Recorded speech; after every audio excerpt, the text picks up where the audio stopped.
Salut tout le monde et content de vous revoir dans cette vidéo.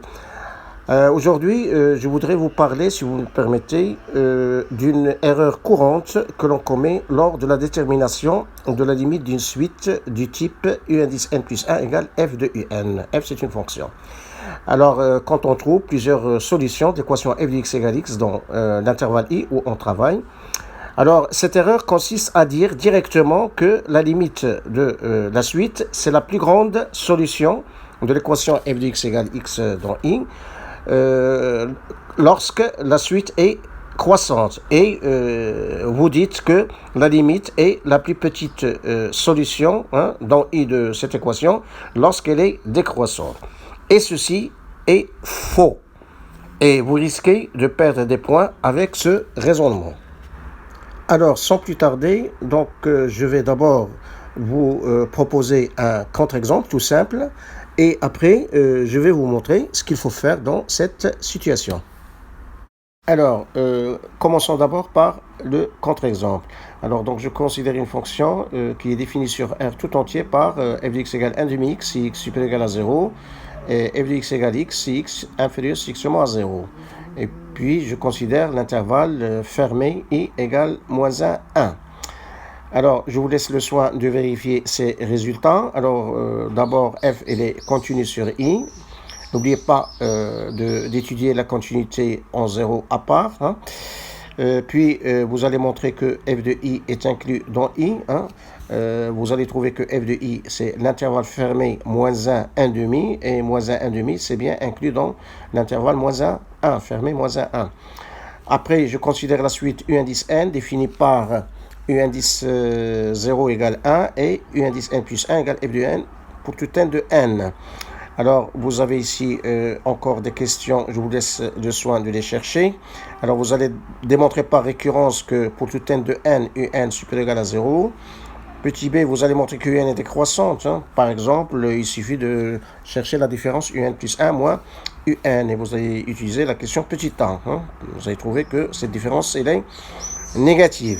Puis, petit c, on vous demande d'en déduire que la suite un est convergente. Donc, puisqu'elle est minorée par 0 et décroissante, donc elle est convergente. Bon, après, je vous demande de résoudre dans i l'équation f de x égale x.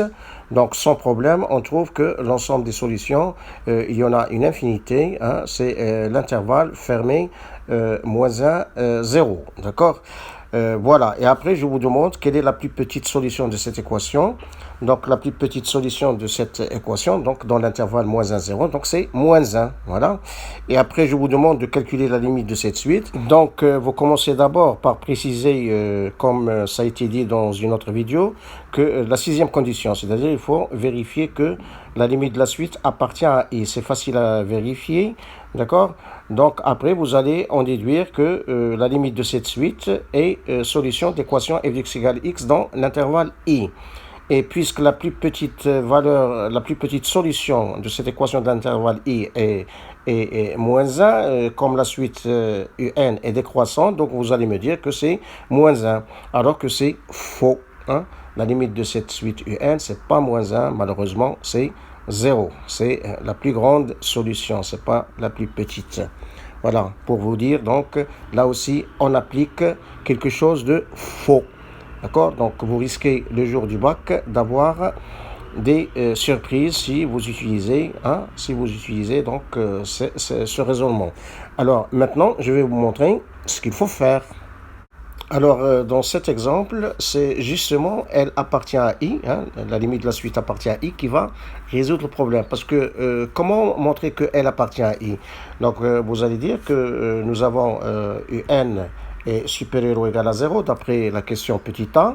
Et puis, la suite un est majorée, puisqu'elle est décroissante, elle est majorée par son premier terme, c'est-à-dire un inférieur ou égal à u0 pour tout n de n, c'est-à-dire un inférieur ou égal à 1 pour tout n de n. Donc, nous avons un, il est compris entre 0 et 1 pour tout n de n.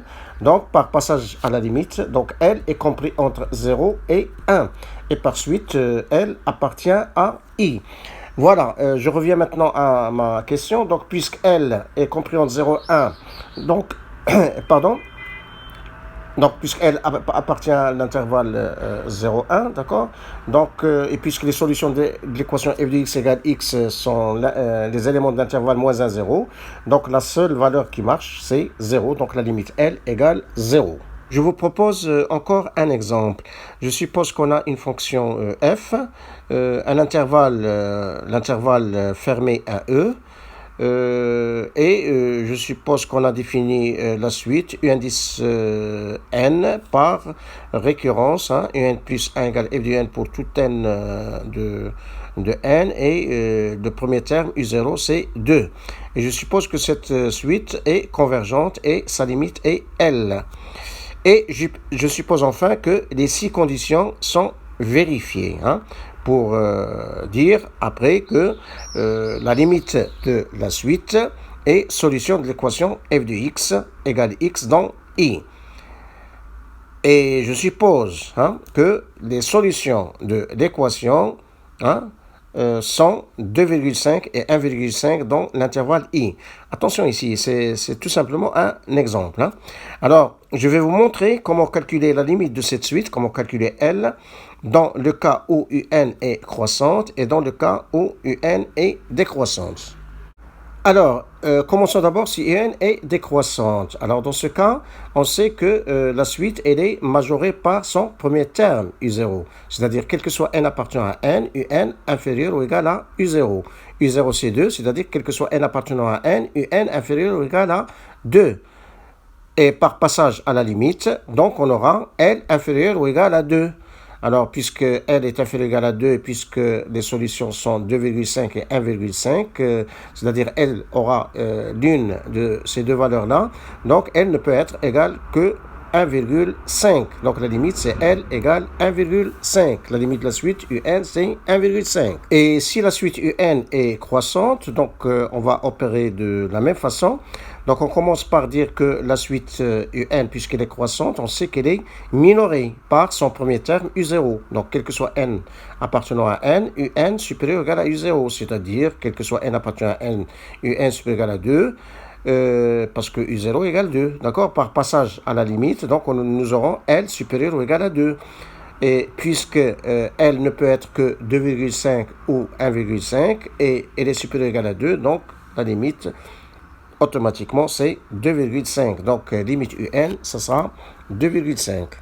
Voilà, c'est tout pour cette mise en garde. Merci de votre attention. Je vous souhaite bon courage, bonne chance et au revoir et à bientôt.